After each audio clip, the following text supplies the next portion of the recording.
സ്വാതന്ത്ര്യ ദിനമാണ്. ചെങ്കോട്ടയിൽ പ്രധാനമന്ത്രി പതാക ഉയർത്തി പ്രസംഗിച്ചു. അവിടെ പ്രതിപക്ഷ നേതാവ് 10 വർഷത്തിന് ശേഷം ആദ്യമായിട്ടാണ് ശരിക്കും പറഞ്ഞാൽ രാജ്യത്തൊരു പ്രതിപക്ഷ നേതാവ്, ഇത് അദ്ദേഹത്തിൻ്റെ പ്രതിപക്ഷ നേതാവ് എന്ന കപ്പാസിറ്റിയിൽ അല്ലെങ്കിൽ പ്രിവിലേജിൽ അവിടെ പരിപാടിയിൽ പങ്കെടുക്കാൻ വരുന്നത്. അദ്ദേഹം ക്യാബിനറ്റ് റാങ്കുള്ള, ക്യാബിനറ്റ് മന്ത്രിമാർക്ക് തുല്യമായ പദവിയുള്ള ആളാണ്. പക്ഷേ രാഹുൽ ഗാന്ധിക്ക് കസേര അനുവദിച്ചത് പുറകിലത്തെ 4ാമത്തെ നിരയിലാണ്, പുറകിൽ നിന്ന് 2ാമത്തെ നിരയിൽ. എന്ന് വെച്ചാൽ ഒളിമ്പിക്സിൽ പങ്കെടുത്തു വന്ന താരങ്ങളെ ഒരുപാട് പേര് ഇരുത്തിയിരുന്നു അവരുടെ കൂടെ. ഏറ്റവും മുന്നിലുണ്ടായിരുന്നത് ക്യാബിനറ്റ് റാങ്കിലുള്ള ആളുകളാണ്. അപ്പോൾ ഒരു ക്യാബിനറ്റ് റാങ്കുള്ള പ്രതിപക്ഷ നേതാവിനെ ഈ 4ാം നിരയിൽ ഇരുത്തുന്നതുകൊണ്ട് ഉദ്ദേശിക്കുന്നത് എന്താകും എന്നൊരു ക്വസ്റ്റ്യൻ ഉണ്ടല്ലോ. ഇതിനു മുമ്പ് സോണിയാഗാന്ധിയെ പ്രധാന നിരയിലിരുത്തിയ വാജ്പേയി എന്ന പ്രധാനമന്ത്രിയുടെ കാലം നമുക്ക് ഓർമ്മയുണ്ട്. അപ്പോൾ ഒരു വളരെ നിലവാരം കുറഞ്ഞ പക, പ്രതികാരം, ഈഗോ ഇതൊക്കെ കാണിക്കുകയാണോ എന്ന് സ്വാഭാവികമായിട്ടും സംശയിക്കണം. അജിംസ് എന്താണ് തോന്നുന്നത്? രാഹുൽ ഗാന്ധി പ്രതിപക്ഷ നേതാവായി വരുമ്പോൾ അദ്ദേഹത്തെ ആ നിലയ്ക്കുള്ള കപ്പാസിറ്റിയിൽ അംഗീകരിക്കാൻ ഇപ്പോഴും മനസ്സുകൊണ്ട് പറ്റിയിട്ടില്ല എന്നൊരു പ്രശ്നമുണ്ടോ? 10 വർഷം എന്ന് പറയുന്നത് ചെറിയ കാലയളവല്ല. ഒരു ഭരണാധികാരിയെ സംബന്ധിച്ച് 10 വർഷം എന്ന് പറഞ്ഞാൽ അദ്ദേഹം അതുമായിട്ട് യൂസ്ഡായി. ആ ഒരു എക്കോസിസ്റ്റം ഉണ്ടല്ലോ, ഒരു ഓട്ടോക്രാറ്റിക് എക്കോസിസ്റ്റത്തിൽ അത് യൂസ്ഡായിപ്പോയി. പിന്നെ സീറ്റിൻ്റെ എണ്ണം കുറഞ്ഞു എന്നുള്ളത് ഇടയ്ക്കിടയ്ക്ക് മറന്നു പോകുന്നത് നമുക്ക് തോന്നുന്നില്ലേ? ഇത്തവണ സീറ്റിൻ്റെ എണ്ണം കുറഞ്ഞിട്ടുണ്ട് എന്ന് അദ്ദേഹത്തെ ആരെങ്കിലും ഓർമ്മിപ്പിക്കേണ്ടിയിരിക്കുന്നു എന്ന് എനിക്ക് തോന്നാറുണ്ട് പലപ്പോഴും. ആ ബിഹേവിയർ കാണുമ്പോൾ, ഭരണകൂടത്തിൽ തന്നെ ബിഹേവിയർ കാണുമ്പോൾ നമുക്ക് അങ്ങനെ തോന്നാറുണ്ട്. അത് സ്വാഭാവികമായിട്ടൊരു ഓട്ടോക്രാറ്റിന് വരുന്ന സംഭവമാണ്.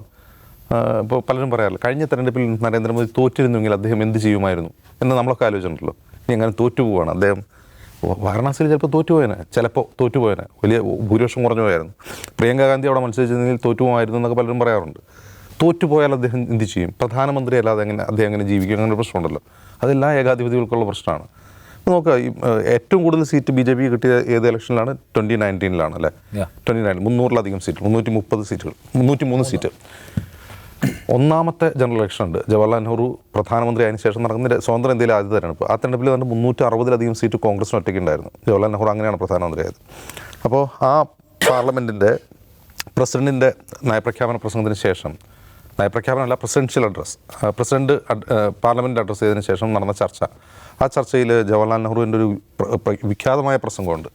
അതിലാണ് അദ്ദേഹം ഈ ഒപ്പോസിഷനെ കുറിച്ച് പറയുന്നത്.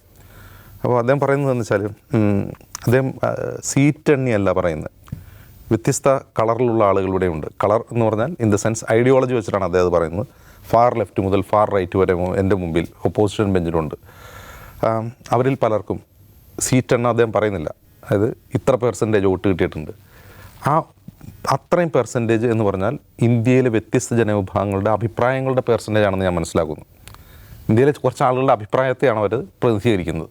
ഞാൻ അതിന് അഡ്രസ്സ് ചെയ്യാൻ ബാധ്യസ്ഥനാണ്, അത് കേൾക്കാൻ ഞാൻ ബാധ്യസ്ഥനാണ്, ആ അഭിപ്രായം കേൾക്കാൻ ഞാൻ ബാധ്യസ്ഥനാണ്. അന്നും ഒപ്പോസിഷൻ ലീഡർ ഇല്ല, കാരണം 40 സീറ്റിൽ താഴെയാണ്. എല്ലാവരും വളരെ കുറച്ച് സീറ്റുകളെ ഉണ്ടായിരുന്നുള്ളൂ അന്ന്.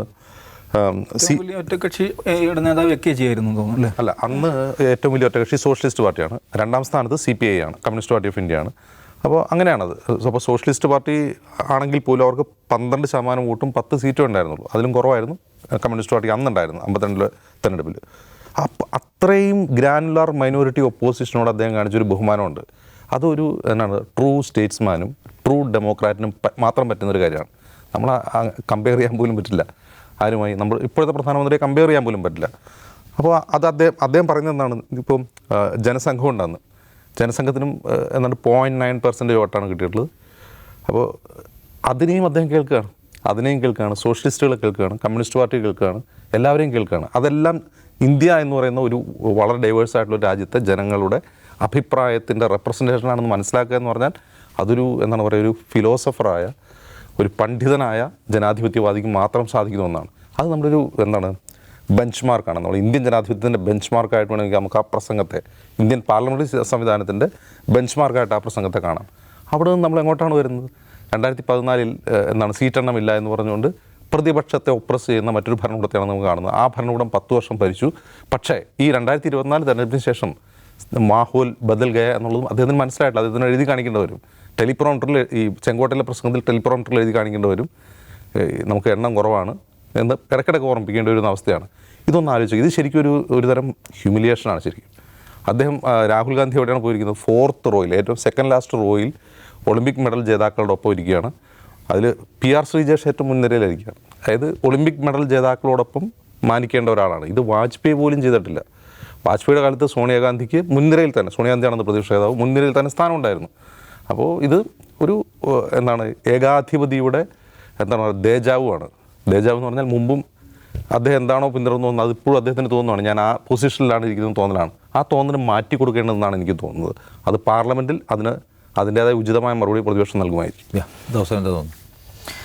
അല്ല, ഇത് ഇപ്പം നമ്മുടെ ഇത് സംബന്ധമായ വാർത്തയിൽ ഇൻസ്റ്റഗ്രാമിൽ വന്ന ആദ്യത്തെ കമൻ്റ് എന്താ പറയുക, അതെ, രാഹുൽ ഗാന്ധിയെ മുൻനിരയിൽ കണ്ടാൽ ജിക്ക് തള്ളിനുള്ള കോൺഫിഡൻസ് പോകുന്നതാണ്.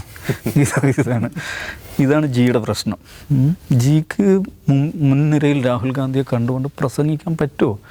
ഇത് നോക്ക് നിഷാദ്, ഈ നമ്മുടെ പാർലമെൻറ്റിൽ ലോക്സഭയിൽ എനിക്ക് തോന്നുന്നത് ബജറ്റ് കഴിഞ്ഞിട്ടുള്ള ആ ഡിസ്കഷൻ്റെ ആ ചർച്ചയിൽ രാഹുൽ ഗാന്ധി പ്രസംഗിക്കുമ്പോൾ ജി ഇല്ലല്ലോ.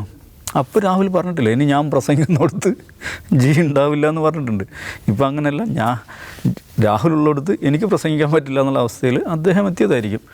എന്ത് തന്നെയാലും ഇതിലിപ്പോൾ എന്താ ഉണ്ടായത്? ഇന്നിപ്പോൾ രാജ്യം ചർച്ച ചെയ്യുന്നത് എന്താ? ഇദ്ദേഹത്തിൻ്റെ 98 മിനിറ്റ് പ്രസംഗമാണോ അതല്ല രാഹുൽ ഗാന്ധിയെ ഇരുത്തിയതാണോ? എന്താണ് രാജ്യം ചർച്ച ചെയ്യുന്നത്? മണ്ടത്തരം. അല്ല, നോക്ക്, ഇന്ത്യ ചരിത്രത്തിൽ 78ാമത്തെ സ്വാതന്ത്ര്യദിനം, ഈ 78 വർഷത്തിനിടയിൽ നടന്ന ഏറ്റവും ദീർഘമായ പ്രസംഗമാണ്. 98 മിനിറ്റ് ഇദ്ദേഹത്തിൻ്റെ തന്നെ റെക്കോർഡാണ് ഭേദിച്ചിരിക്കുന്നത്. അവിടെ മനസ്സിലാക്കണം. ഇതുവരെ ഉണ്ടായിരുന്ന ഈ 10 വർഷത്തിനിടയിൽ ഉള്ളത് റെക്കോർഡ്സ് എന്ന് പറഞ്ഞാൽ അദ്ദേഹത്തിൻ്റെ തന്നെ ഉണ്ടാക്കിയ റെക്കോർഡ്സാണ്. അതിനെയും ഭേദിച്ചുകൊണ്ട് 98 മിനിറ്റ് എന്ന് വെച്ചാൽ 1.5 മണിക്കൂറും 8 മിനിറ്റും അല്ലേ? രാഹുൽ ഗാന്ധി എന്തൊരു ഭാഗ്യവാനാടാ. ഇത്രയും നേരത്തെ പ്രസംഗം മുൻനിരയിലിരുന്ന് കേൾക്കുക എന്ന് പറഞ്ഞാൽ അതുണ്ടാക്കുന്ന ഒരു അസ്വസ്ഥത എന്ന് ആലോചിച്ച് നോക്ക്. അതാണ് ഇതിൻ്റെ ഒരു കഥ. രണ്ടാമത്, ഇദ്ദേഹം എന്താ പ്രസംഗിച്ചത്? ഇതിനകത്ത് സ്വാതന്ത്ര്യദിനത്തിൽ രാഷ്ട്രത്തെ അഭിസംബോധന ചെയ്ത് നടത്തുന്ന പ്രസംഗത്തിൽ പ്രതിപക്ഷത്തെ വിമർശിക്കുക, ഇതൊക്കെ ആരെങ്കിലും ചെയ്യുന്നതാണോ? പിന്നെ സിവിൽ കോഡിനെ കുറിച്ച് കഴിഞ്ഞ വർഷം അദ്ദേഹം പറഞ്ഞിട്ടുണ്ട്. കമ്മ്യൂണൽ സിവിൽ കോഡാണ് ഉള്ളതെന്നാണ് പറയുന്നത്. നമ്മുടെ ഭരണഘടനാ പ്രൊവിഷനെ കുറിച്ചാണ് അദ്ദേഹം പറയുന്നത്. എന്നാലോചിച്ച് നോക്കൂ, അംബേദ്കർ അടക്കം കൂടി ഉണ്ടാക്കിയ, ജവഹർലാൽ നെഹ്റുവും അംബേദ്കറും നമ്മുടെ രാഷ്ട്രശില്പികളെല്ലാം ചേർന്നുണ്ടാക്കിയ നമ്മുടെ ഭരണഘടനയിലൊരു പ്രൊവിഷനെ കുറിച്ചാണ് അദ്ദേഹം മോശം പദപ്രയോഗം ഉപയോഗിക്കുന്നത്. നോക്കൂ, അദ്ദേഹത്തിന് ഈ സിവിൽ കോഡ് മാറ്റണം, അത് അദ്ദേഹത്തിന് പറയാം.